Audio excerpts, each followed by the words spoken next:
Salam alaikum wa rahmatullah, les frères, les sœurs.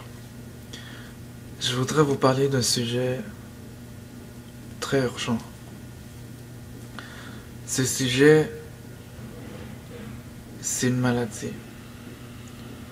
Une maladie qui a touché beaucoup de jeunes sans même qu'on s'en aperçoive. Cette maladie est pire que de perdre la vue, pire que le diabète, pire que le cancer. Cette maladie, c'est d'avoir le cœur mort au point qu'on est insensible au rappel d'Allah. Peut-être que parfois vous voyez une vidéo sur l'islam, qu'une personne vous parle d'Allah, qu'une personne vous ordonne le bien, interdit le blâmable. Et peut-être que vous vous dites, ah, tu parles trop d'Allah, tu parles trop de religion. Laisse-moi faire mes trucs, laisse-moi vivre ma vie, laisse-moi faire mes péchés, c'est entre moi et Allah, laisse-moi faire mes trucs. Lâche-moi avec ta religion. Si c'est votre cas, questionnez-vous. Questionnez-vous. C'est très grave, c'est très dangereux et c'est très urgent. C'est très urgent. Est-ce que c'est eux le problème? Ceux qui font trop de rappels? Comment tu peux faire trop de rappels sur Allah, subhanallah? Est-ce que c'est eux qui font trop de rappels? Ou est-ce que c'est notre cœur? Est-ce que c'est nous qui a tellement désobéi à Allah, qui s'est tellement éloigné du bienfait d'Allah, qu'on n'est même plus rendu sensible à sa religion? Lui, qui nous a donné la vie lorsqu'on était mort.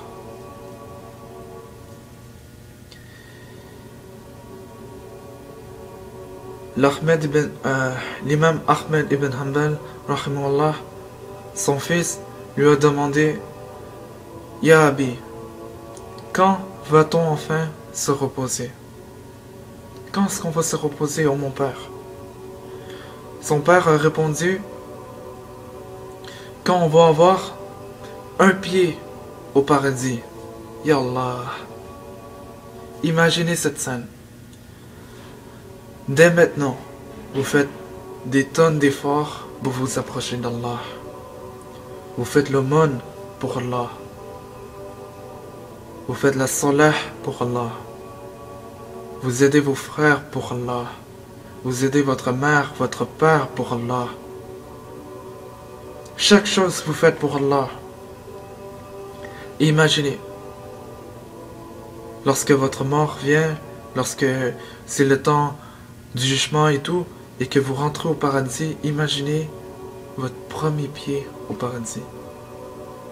Que vous regardez dans le paradis, à perte de vue, des montagnes et des montagnes de hasanat. Vous regardez à droite, des montagnes et des montagnes de cadeaux vous attendent. Vous regardez à gauche, à perte de vue, des montagnes et des montagnes de hasanat qu'Allah a préparé pour vous. Et ça, c'est seulement encore le début. Imaginez cette scène. Mais pour ça, le repos, ça va venir après. Maintenant, on doit travailler. Maintenant, on doit œuvrer. C'est le temps d'œuvrer. Allah ne nous a pas créés pour qu'on se repose dans la dunya. C'est illogique.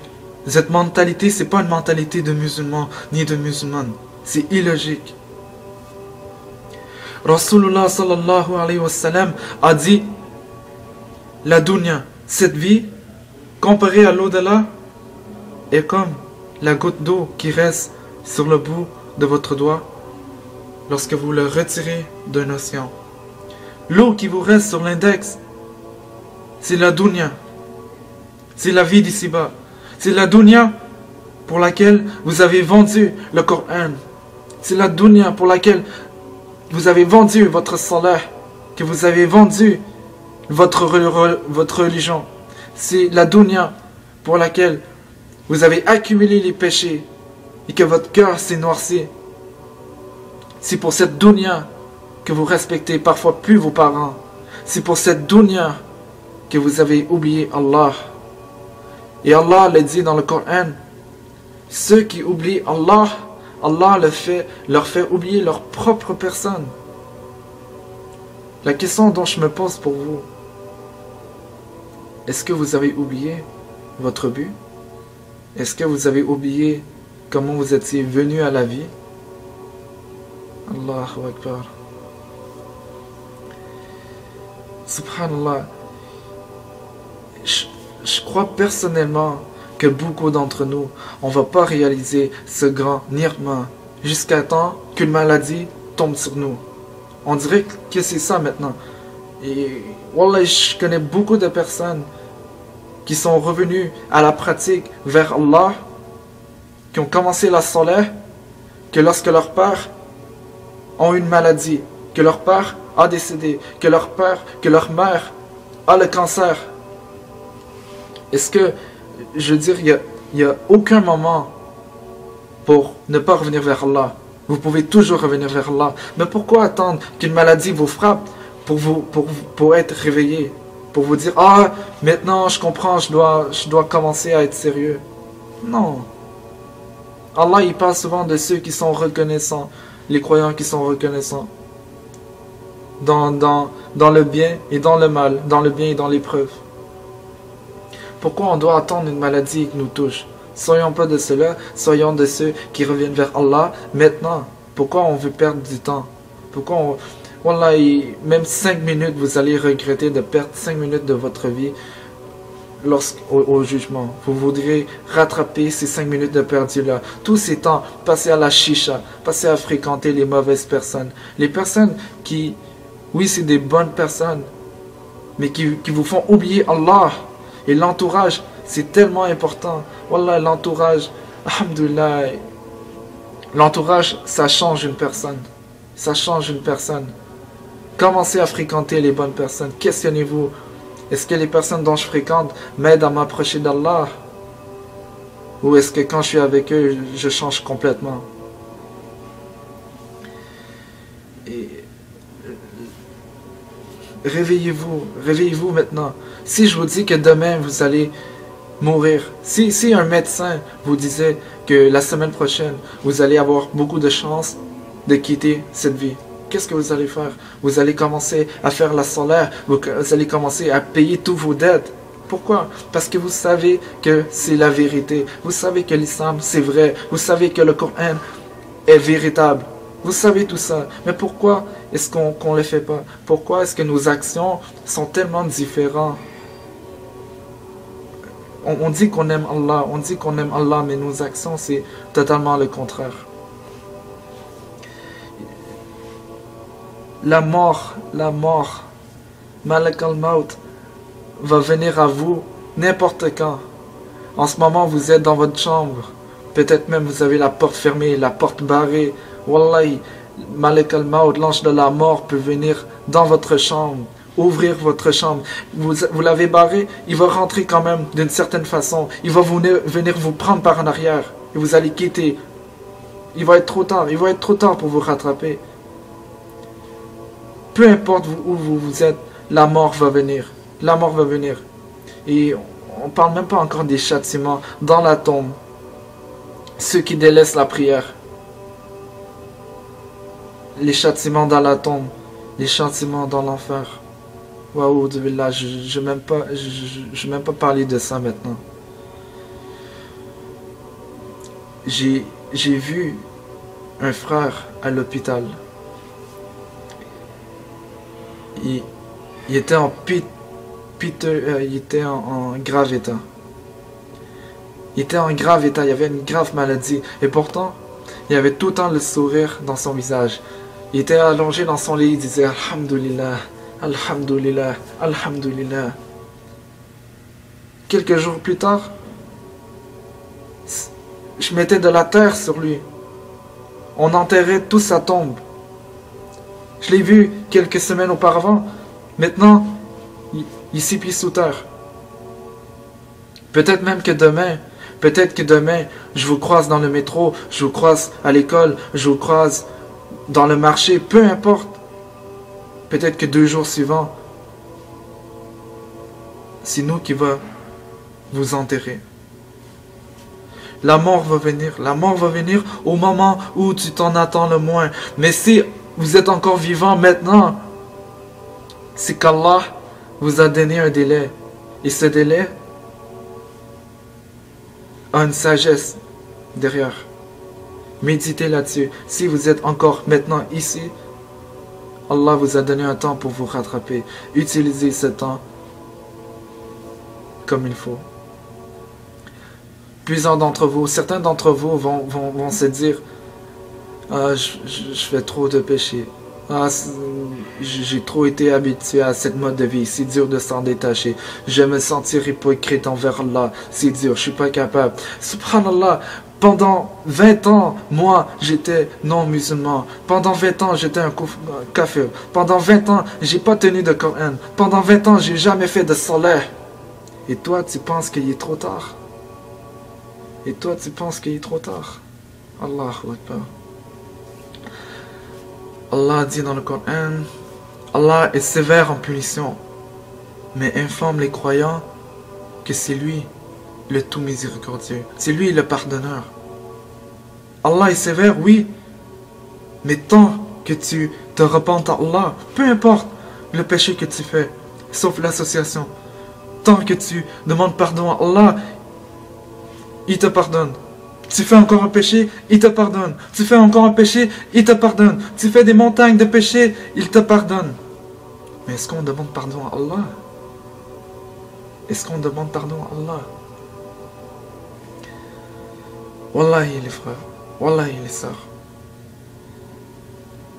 On est tous d'accord qu'on veut quitter un jour ou l'autre. On est tous d'accord là-dessus. Juste cette vérité, ça devrait nous faire réfléchir.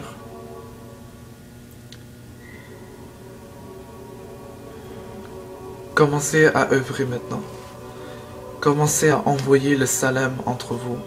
Commencez à réfléchir sur votre entourage. Comment vous passez vos journées. Comment vous passez vos soirées. Commencez à parler, à vous rapprocher d'Allah.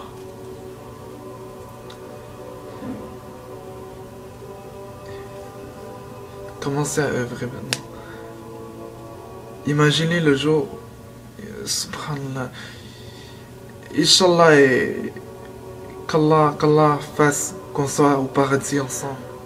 Qu'Allah nous pardonne et nous accepte parmi les véridiques. Qu'Allah nous accepte dans sa miséricorde. Et qu'Allah nous aide à nous réveiller, Inch'Allah. Et on n'est pas plus différents les uns que les autres. Et on est tous dans le même bateau. Wallahi, on est tous dans le même bateau. Et moi, je connais mes péchés. Et vous, vous connaissez vos péchés. Et moi, je connais mes intentions. Et vous, vous connaissez vos intentions. Mais on a tous un travail à faire. Tous, chacun et chacune. Maintenant. Salam alaikum wa rahmatullah. ألم يأن للذين آمنوا أن تخشع قلوبهم لذكر الله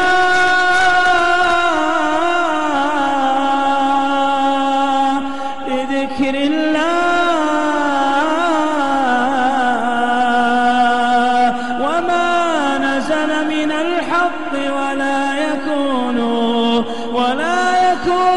كالذين أوتوا الكتاب من قبل فطال عليهم الأمد فقست قلوبهم وكثير منهم فاسقون. يا أيها الذين آمنوا قوا أنفسكم وأهليكم نارا وقودها الناس والحجارة عليها ملائكة غلاظ شداد لا يعصون الله ما أمرهم ويفعلون ما يؤمرون. يا أيها الذين كفروا لا تعتذروا اليوم إنما تجزون ما كنتم تعملون. يا أيها الذين آمنوا توبوا إلى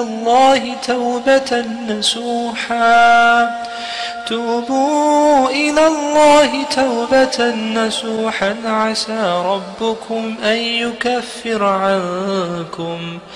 يكفر عنكم سيئاتكم ويدخلكم جنات تجري من تحتها الأنهار يوم لا يخزي الله النبي والذين آمنوا معه نورهم يسعى بين أيديهم وبأيمانهم يقولون ربنا أتمم